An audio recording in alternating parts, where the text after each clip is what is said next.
တော်ဒီတစ်ခါကတသမဂိမ်းနေရဲ့30စား100စားနဲ့1000စားတွေကိုဇယားအောင်မသုံးတော့ဘဲနဲ့ဘယ်လိုမျိုးအလွယ်လေးရေးလို့ရလဲဆိုတာကိုကြည့်မယ်ဟုတ်ပြီနော်အော်ဒီမှာဆိုရင်4တသမ35ရဲ့30စားလို့ပြောတယ်30စားဆိုတော့ဒီမှာ30မှာကြည့်ကြည့်လိုက်3ညတစ်လုံးပါတယ်တွေ့လားဟုတ်ပြီနော်3ညတစ်လုံးပါတယ်အဲ့ဒါဆိုရင်တသမရဲ့နောက်မှာရှိတဲ့ဂိမ်းဟုတ်ပြီနော်တသမရဲ့နောက်မှာရှိတဲ့ဂိမ်းဒီနေရာတနေရာရွှေ့မယ်โอเคအဲ့ဒါဆိုရင်ဒီမှာဆယ်လီစိတ်နေရာမှာရှိတဲ့3ဒီတသမရဲ့ရှေ့ကိုတနေရာရွှေ့သွားမယ်ဟုတ်ပြီနော်အဲ့တော့တနေရာခြေသွားရင်ဘာဖြစ်သွားမလဲဆိုရင်43တသမ5ဆိုပြီးတော့ဖြစ်သွားမယ်ဟုတ်ပြီနော်အဲ့ဒါဆိုရင်နောက်တစ်ခုက44တသမ35ရဲ့100စမှာဆိုလို့ရှိရင်ဒီမှာ3ညဘယ်နှလုံးပါလဲဆိုတစ်လုံးနှလုံးပါတယ်ဆိုရင်တသမရဲ့နောက်မှာရှိတဲ့ဂိမ်းနှလုံး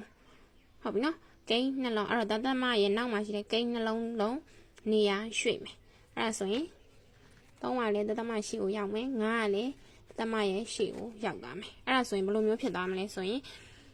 435ဆိုပြီးတော့ဖြစ်သွားမယ်ဟုတ်ပြီနော်အဲ့ဒါဆိုရင်4.35ရဲ့100စားဆိုရင်435ဆိုပြီးတော့ဖြစ်သွားမယ်ပြီးရင်1000စားမှာဆိုရင်3ညဘယ်နှလုံးလဲဆိုရင်1 2 3လုံးဆိုတဲ့တသမနောက်မှာရှိတဲ့ဂိမ်း3လုံးဒီ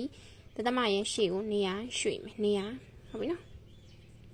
အဲ့ဒါဆိုရင်ဒီမှာကြည့်အောင်တသမရဲ့နောက်မှာဒီမှာဂိမ်းကတစ်လုံး2လုံးပဲရှိတယ်โอเคအဲ့ဒါဆိုရင်တိထားမှာကသူ့ရဲ့9ရဲ့နောက်မှာဘာမှမပါဘူးဟုတ်ပြီနော်ဘာမှမပါတာဒီဘာကိုထည့်လို့ရလဲဆိုရင်အဲ့မှာ3ညတစ်လုံးရှိတယ်လို့သိပေးရမယ်ဟုတ်ပြီနော်အဲ့တော့4.35 3ညဟုတ်ပြီနော်4.35 3ညဒီ4.35နဲ့အတူတူပဲအဲ့တော့3နေရာရွှေ့မယ်ဆိုတဲ့အတွက်ဒီမှာ3ကလည်းတသမရှိကိုရောက်မယ်5ကလည်းတသမရှိကိုရောက်မယ်ပြင်3ညလေးကလည်းတသမရဲ့ရှိကိုရောက်မယ်အဲ့ဒါဆိုရင်ဘယ်လိုဖြစ်သွားမလဲဆိုရင်4350ဆိုပြီးတော့ဖြစ်မယ်ဆိုရင်4.35ရဲ့1000စားဆိုရင်4350အဲ့တော့တကယ်တမ်းတော့ဒီ3ညကြီးအထည့်ပြီးတော့ရေးစရာမလိုဘူးဒါပေမဲ့သူ့ရဲ့နောက်မှာ3ညရှိတယ်ဆိုတာကိုတော့သိရမယ်ဟုတ်ပြီနော်ဒီတစ်ခါက10ပိုင်းတစ်ပိုင်းတို့100ပိုင်းတစ်ပိုင်းတို့1000ပိုင်းတစ်ပိုင်းတို့ဟုတ်ပြီနော်အဲ့ဆိုရင်53ရဲ့100ပိုင်းတစ်ပိုင်းဆိုရင်ဘာကိန်းတွေရမလဲဆိုတာကိုကြည့်မယ်အဲ့တော့မကြည့်ခင်မှာ53ဆိုတာဒီ53တသမ3ညဆိုရဲကိန်းနဲ့အတူတူပဲဆိုတာကိုသိထားမယ်ဟုတ်ပြီနော်အဲ့ဒါသိထားရင်ရတယ်โอเคအဲ့တော့ဒီမှာဆိုလို့ရှိရင်လဲ10ပိုင်းတစ်ပိုင်းဆိုရင်ဒီမှာ3ညတစ်လုံးပဲဟုတ်ပြီနော်ဒီတစ်ခါကျတော့တသမရဲ့နောက်မှာရှိတဲ့ကိန်းတွေနေရာရွှေ့တာမဟုတ်ဘဲနဲ့တသမရဲ့ရှေ့မှာရှိတဲ့ဂိမ်းတွေဒီတသမရဲ့နောက်ကိုနေရာရွှေ့မှာဟုတ်ပြီနော်အဲ့တော့ဒီမှာ10ပိုင်းတစ်ပိုင်းဆိုတော့ဒီမှာ10ပိုင်းတစ်ပိုင်းဆို3ညတစ်လုံးပဲပါတယ်အဲ့ဒါဆိုရင်တသမရဲ့ရှေ့မှာရှိတဲ့ဂိမ်းတစ်လုံးဒီတသမရဲ့နောက်ကိုတနေရာရွှေ့သွားမယ်ဟုတ်ပြီနော်အဲ့ဒါဆိုရင်ဘယ်လိုဖြစ်သွားမလဲအဲ့ဒါဆိုရင်53ရဲ့10ပိုင်းတစ်ပိုင်းဆိုရင်9.3ဆိုပြီးတော့ဖြစ်သွားမယ်ဟုတ်ပြီနော်အဲ့ဒါဆိုရင်နောက်တစ်ခုက53ရဲ့100ပိုင်းတစ်ပိုင်း100ပိုင်းတစ်ပိုင်းဆိုရင်ဒီမှာ3ညတစ်လုံး2လုံးအဲ့ဒါဆိုရင်တသမရဲ့နောက်ကိုခဏဘယ်နှနေရာရွှေ့မလဲဆိုရင်2နေရာရွှေ့မယ်โอเคအဲ့တော့ဒီမှာကတနေရာရွှေ့ထားတော့9.3တနေရာရွှေ့ပြီဆိုနောက်ထပ်တနေရာထပ်ရွှေ့မယ်အဲ့ဒါဆိုရင်ဒီမှာရှိတဲ့9ဒီလေတသမရဲ့နောက်ကိုရောက်သွားမယ်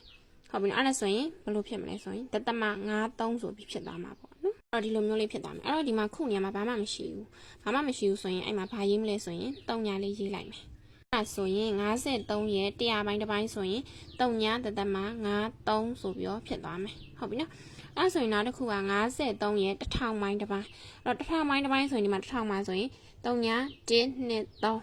3လုံးဆိုရင်တသမရဲ့နောက်ကိုခဏဘယ်နှနေရာရွှေ့မလဲဆိုရင်3နေရာရွှေ့မယ်โอเคအဲ့ဒါဆိုရင်ဒီမှာကြည့်ရဒီမှာ1နေရာရွှေ့ထားပြီအဲ့တော့ဒီမှာ1နေရာ2နေရာရွှေ့ထားပြီအဲ့ဒါဆိုရင်နောက်ထပ်1နေရာရွှေ့ဖို့ပဲလို့တော့တယ်အဲ့ဒါဆိုရင်ဒီမှာရှိတဲ့3ညလေးဒီတသမရဲ့နောက်ကို1နေရာထပ်ရွှေ့မယ်ဟုတ်ပြီနော်အဲ့ဒါဆိုရင်ဘယ်လိုဖြစ်သွားမလဲဆိုရင်တသမ3ည53ဆိုပြီးတော့ဖြစ်သွားမယ်ဟုတ်ပြီအဲ့ဒါဆိုရင်ဒီမှာလဲခုနေရာမှာရေးစရာကနန်းမရှိဘူးဘာမှမရှိဘူးအဲ့တော့ဘာမှမရှင်ပါရေးမလဲ3ညရေးမယ်ဆိုရင်53ရဲ့1000ပိုင်းတစ်ပိုင်းဆိုရင်3ညတသမ3ည53ဆိုပြီးတော့ရမယ်ဟုတ်ပြီနော်